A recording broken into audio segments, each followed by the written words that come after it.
right, so hello. I don't speak Dutch, and you don't speak Portuguese, because I'm Brazilian. So let's settle with... Oi. Ah, que droga, hein? Poxa. Brasileiro ou português? Brasileiro. Tudo bem? Beleza. Então vamos falar só nós dois? Deixa eles? Ok, então tudo bem. Meu nome é Bruno Borges, eu sou da Oracle, nascido em São Paulo.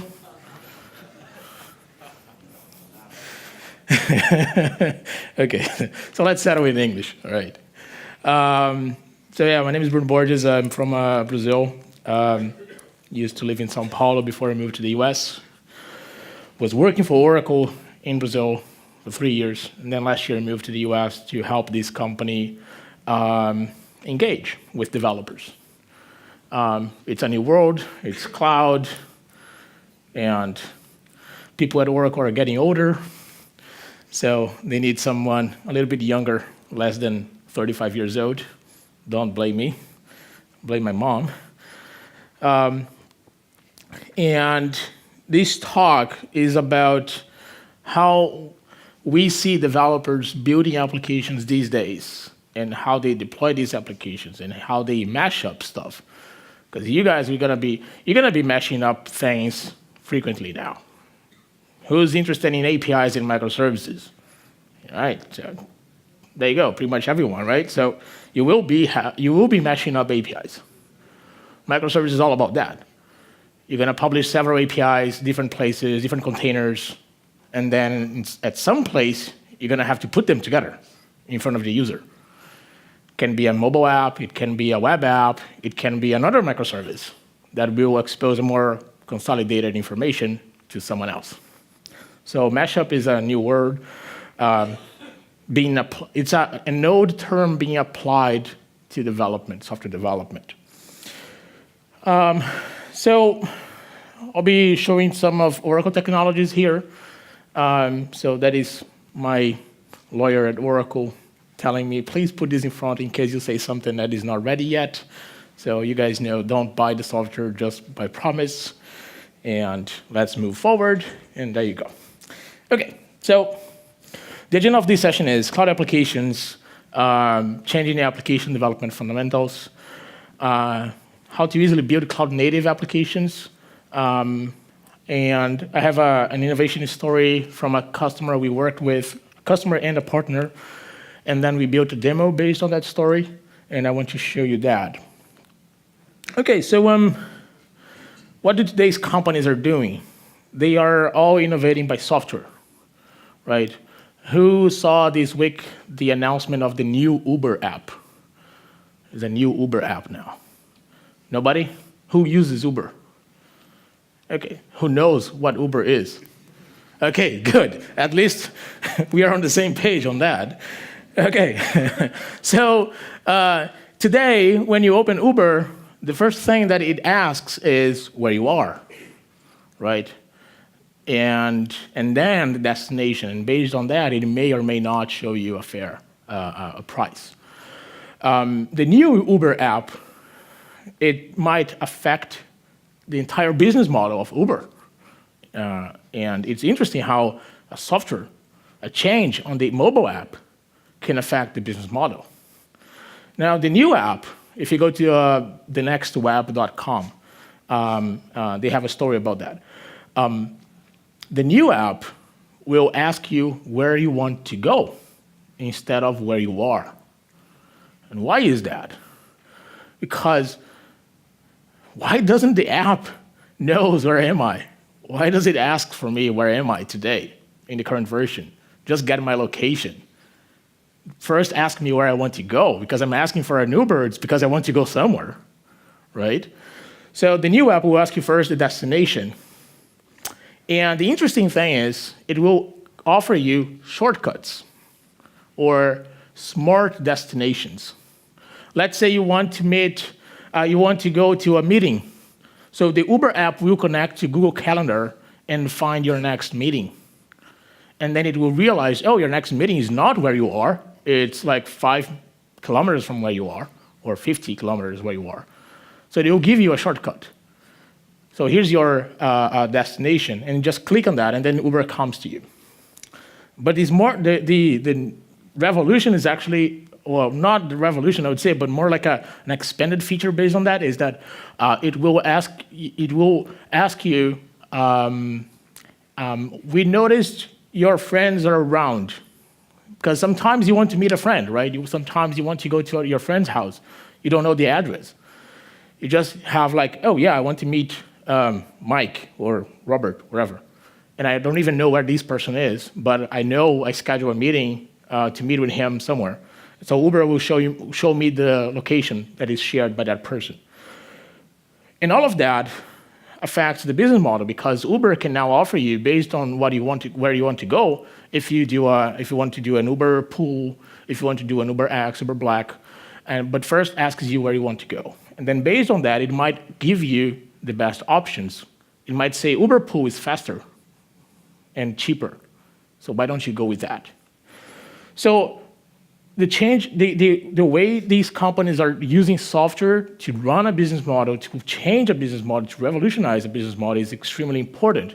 And we as developers are the enablers of these new business models and how these business models will shift and change and evolve. And as developers, how we do application development also matters. So there has been a shift. For some companies, this shift is still happening. For other companies, it already happened. For other companies, never happened because they already started in a new way.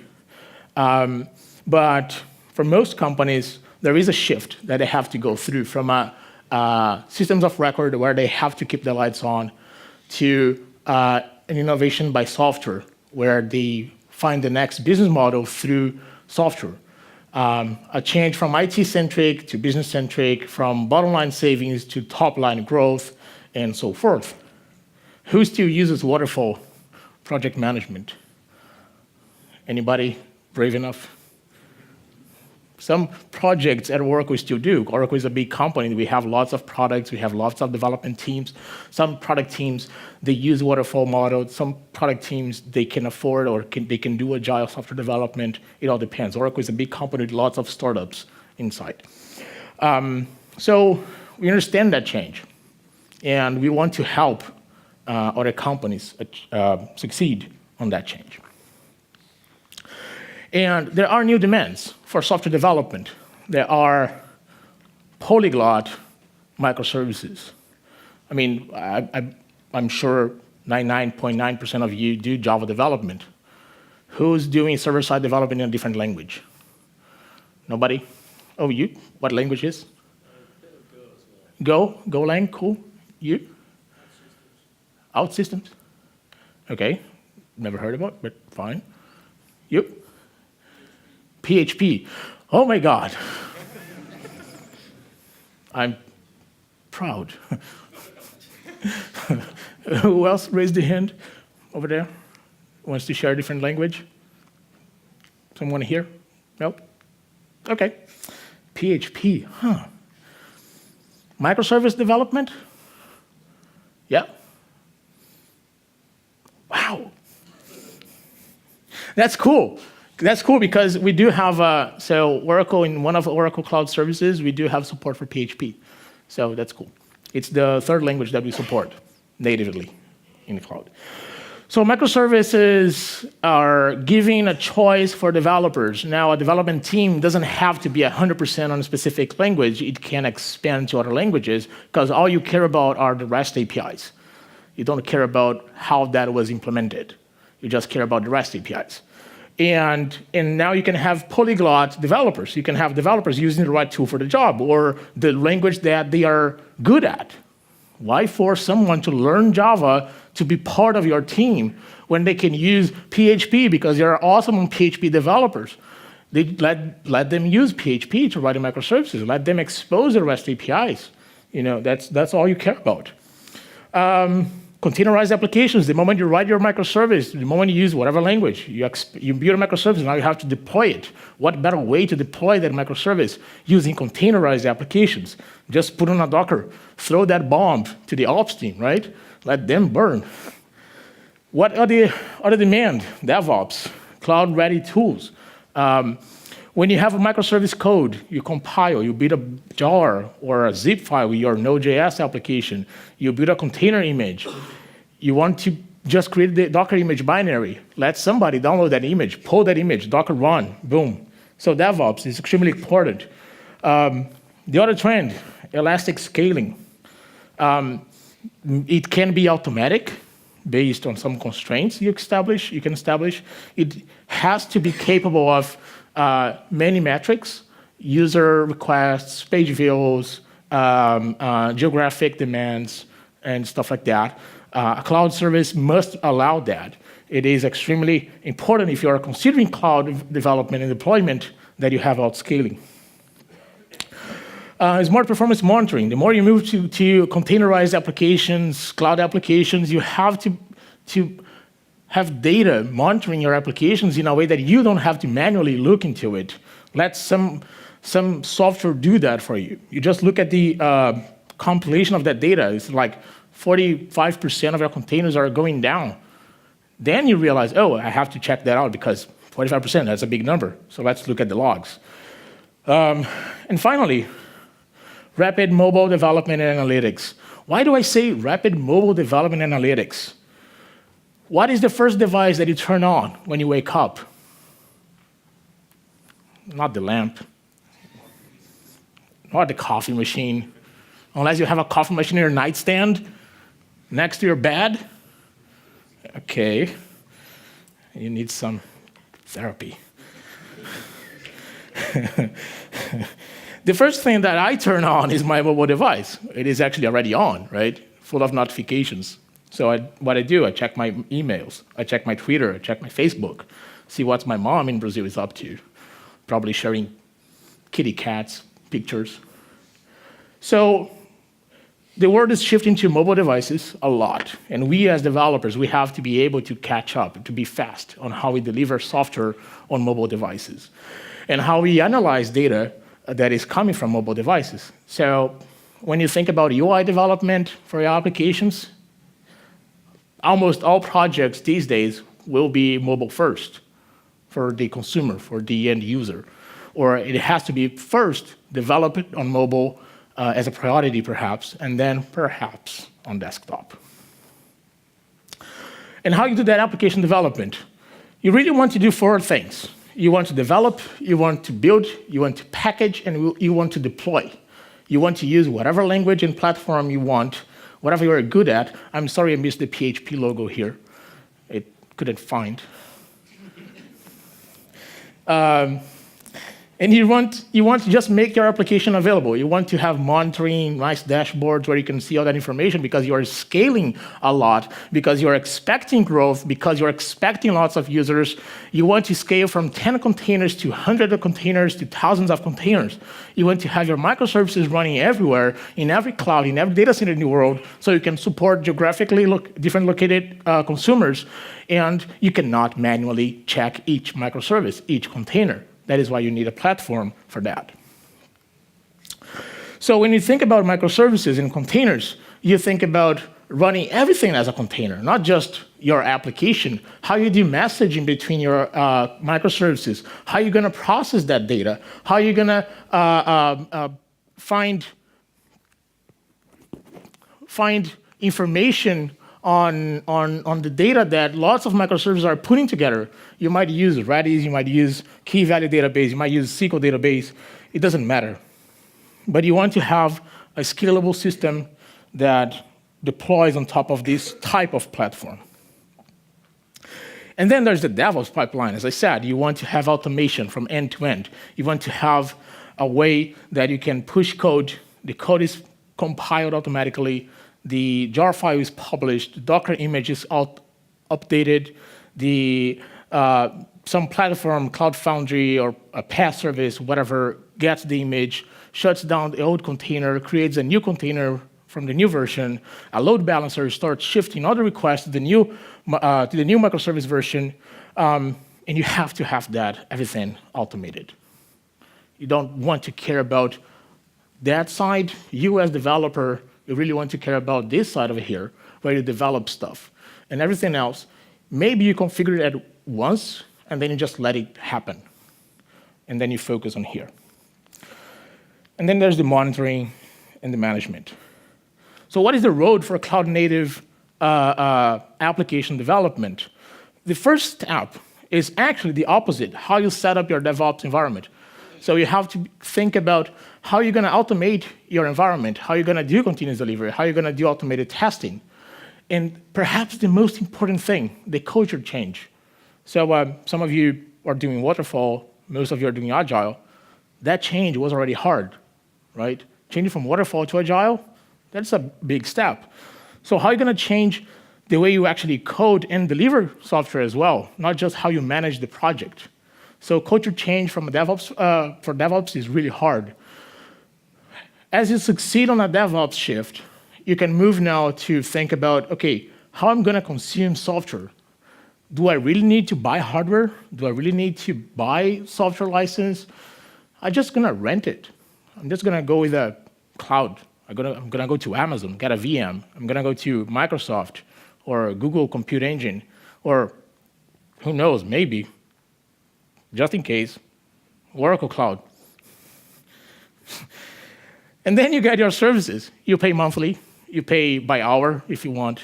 And then you have auto-scaling. You have infinite elasticity. You have fault tolerant by definition. Everything is a service. Now, these services are usually common things that your applications might use, like a relational database or a NoSQL database or a VM or an orchestration system for platform for containers. You rent that. You subscribe for that. And then you're going to actually write your microservices. It can be a minimal function microservice. It can just like extract information from the database, expose as a REST API with a JSON format. You might need to do mashup. So that is why you're going to need a service discovery. You're going to have to pull information from different microservices, put them together, and expose as one single REST API or JSON response. You want to be polyglot. You need to do choreography, loosey coupling, and you have to think mobile and API first. Remember I said, when you think mobile first, some things will happen by default. You really believe the smartest thing to do on a mobile app is to have the mobile app calling thousands of microservices to expose to create an UI for you. Is that the right thing to do? Probably not. How are you going to scale? How your application will perform on 3G, on a slow internet? Your application will take a lot of time.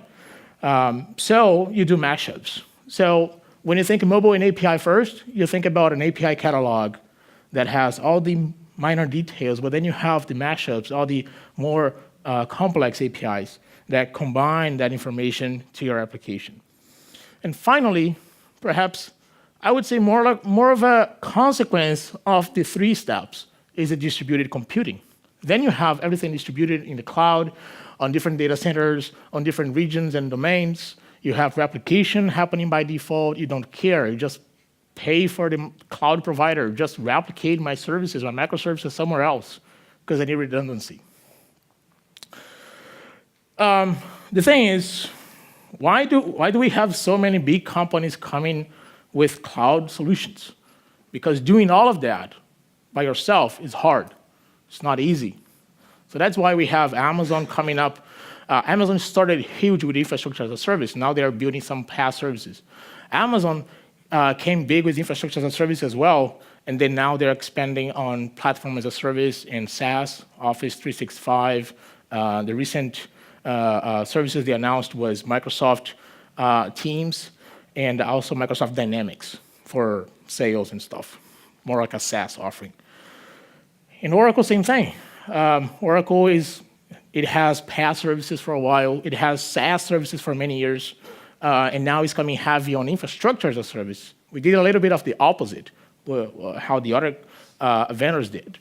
And we are trying to solve all these problems as Amazon is doing, as Microsoft is doing. So how do we solve that problem? First, we took the major products that we have in the company. Oracle Database, MySQL, Java platform, that you guys probably already have used at least once, and we turned them into services. And then we created some other services from scratch. So the mobile services from scratch. Oracle Jet is a JavaScript extension toolkit for building our mobile apps or web apps. It also came from scratch. It's a combination of several other JavaScript frameworks. The low-code composers, drag and drop in the browser from scratch. But Java service, application container, Docker containers, all with existing Oracle software. We have the data services, all with existing Oracle software. Integration services, integration cloud services from scratch. We created from scratch with, it uses some products internally, but the whole UI, the whole solution, it's from scratch. SOA Cloud Service is based on SOA Suite. It's based on the product itself. So we did lots of mashups ourselves in trying to solve all these problems that these companies, that these customers and developers want to see just happening without much concern. And there are two, perhaps, top use cases or themes. One is how you're going to build modern cloud-native applications and how you're going to build or maintain existing applications. So when you think about cloud development, you think about how you're going to move your existing applications to the cloud, but also how you're going to build new applications. And those are two different things. So this is the story that I mentioned earlier about a customer and a partner who were working together with us, and they thought about a use case. And the use case is basically this. The company wants to save some money with healthcare costs. Because, you know, United States, they suck with healthcare system, you know. Brazil, Europe, we are good, right? Well, better than US for sure. And in the US, the companies spend a lot of money with healthcare costs. So they thought about how can we save money by making our employees healthier. So they thought, let's give the employees an incentive for them to be healthier so we can spend less on health costs.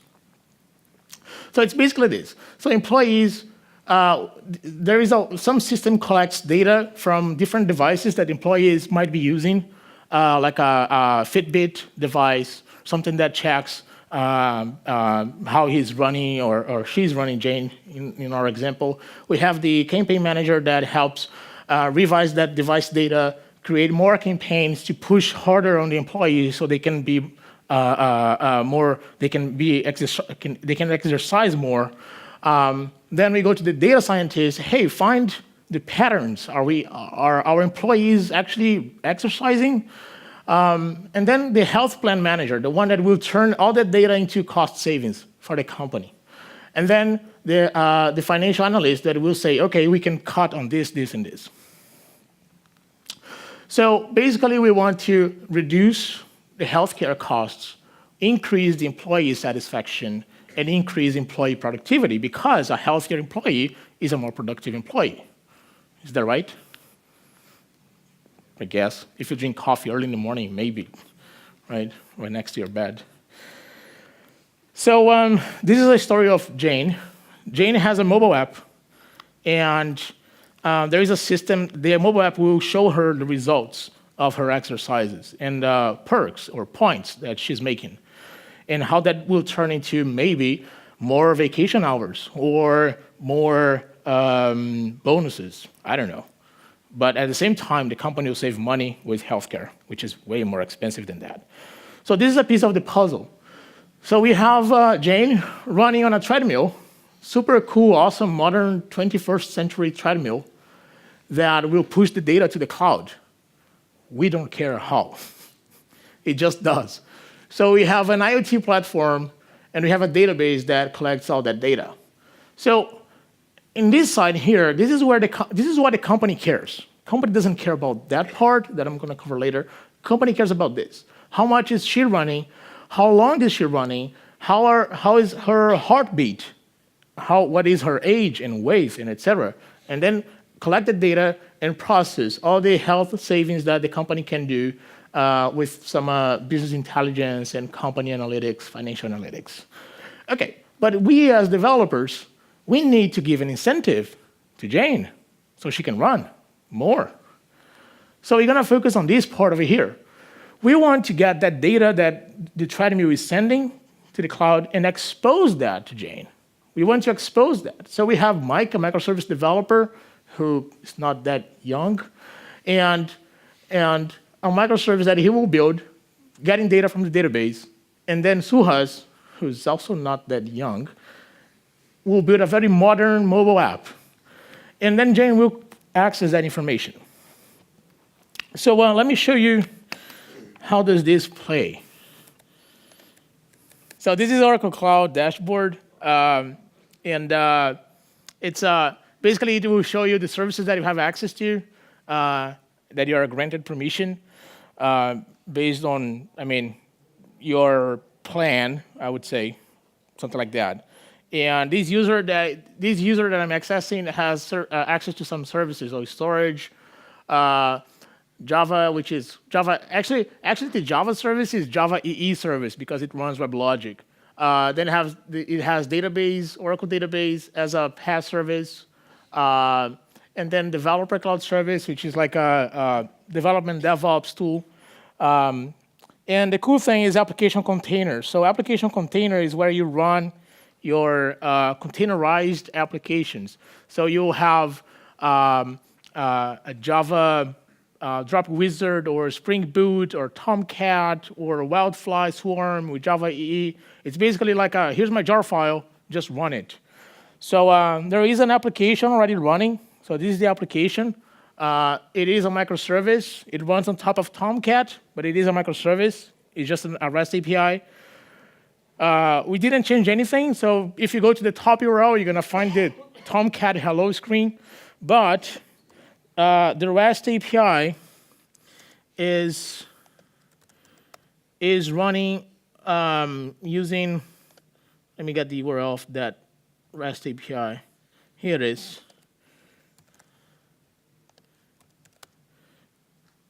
Oops.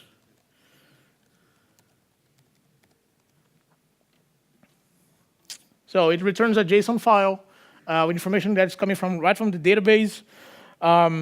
And okay, here's microservice that Mike created. Now I want to expose this as a mobile app. I go to mobile cloud service. Let's go back to the dashboard.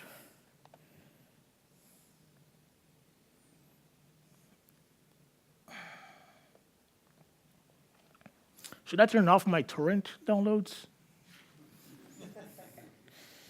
Maybe.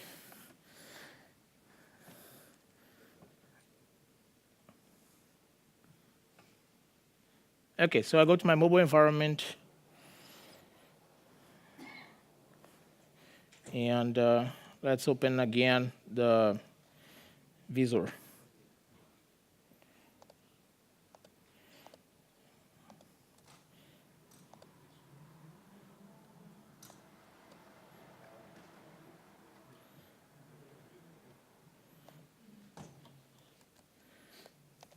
Always on top.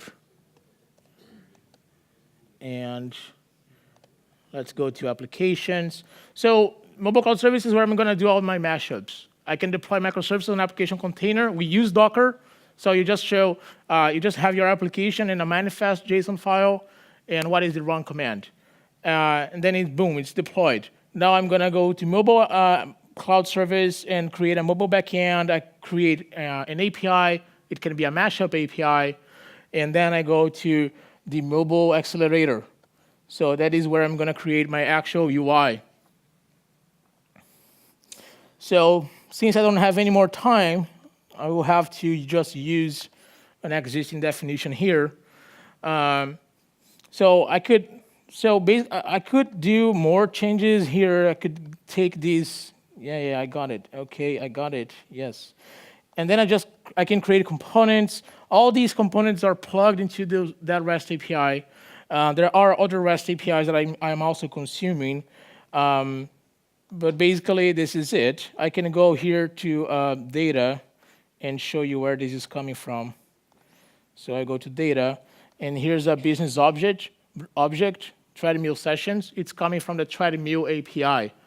And the treadmill API is a definition on my APIs, of my APIs here, associated with that mobile app. So let's go back to the application. Associated with it, the properties. So I have different properties that are coming from the REST service. I have to write a RAML file. It's the definition of the REST API. So I know what properties exist on that REST API, the JSON file, the JSON structure that is coming through, and how I'm going to map that as part of my widgets.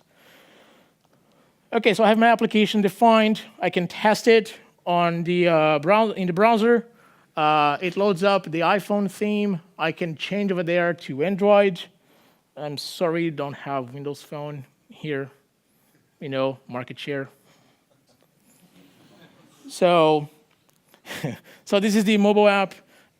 So what you can do now, you can create a compilation. So let's rebuild. And you can see you guys over there. Now let's see if we can get the QR code for this app. It's going to crash again, right?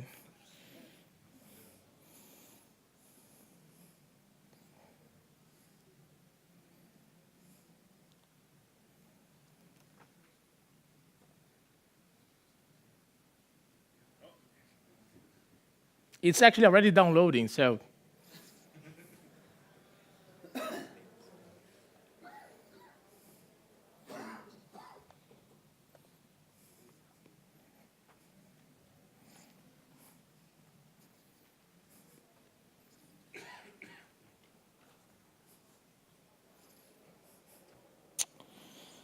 I'm over Wi-Fi on my phone.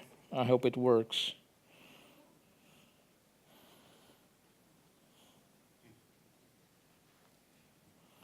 Come on, buddy.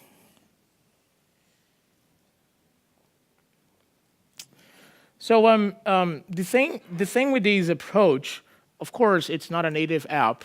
Of course, it's not a native Android or iOS application.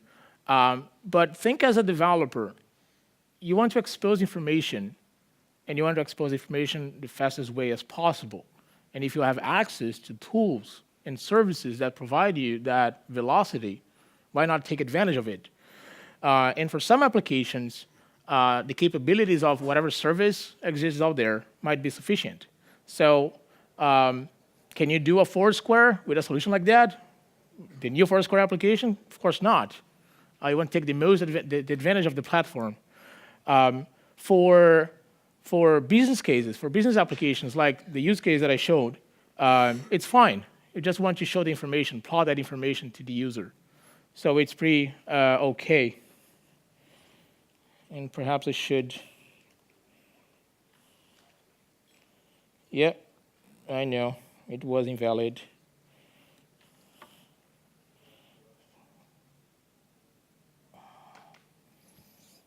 So I changed to 4G. I don't think it will work either. The internet is really weak on my phone. The signal is very weak. But it's basically, it's just the application that I'm running here, right? So when you want to build the cloud applications, when you want to deploy microservices, and when you want to expose the information that your microservices are creating, you really want to do that fast. And if you are in the cloud, why do you have to be fast with provision the VM? Why can't you go a VM faster? So when you look at cloud vendors from Microsoft, Amazon, Google, Oracle, IBM, think about how you can take the advantage of everything that these cloud services provide and use the right tool for the job. So you can write PHP for your microservice. You can write your application on a service that just drag and drop stuff, if that is sufficient for your use case. So let me wrap up here, because I don't think this will finish. And this is just to give you an idea of the entire architecture for this demo that we built. We have IoT cloud service that streams that data very raw, and then whatever is valuable, we save on the database. Container cloud gets that information, exposes to the mobile cloud service. Mobile does mashups, and then expose that to the mobile app. We show that information back to the systems for HR, HCM, whatever SaaS services might use that for financial analysis stuff. And plus all the resources and tools that you might need for doing your DevOps pipeline down the road. So in our case, the approach that we are taking with cloud is we want to allow developers to migrate and extend existing applications, but also to build cloud-native apps using the latest trends and technologies like Docker containers, like frameworks, Node.js-based applications, Java micro-frameworks like Drop Wizard or Spark Java or Spring Boot, whatever you want. And also low-code development. How can you build a mobile app right away? Why spending so much time if you just want to expose some charts? Why going through the trouble of a native application for that?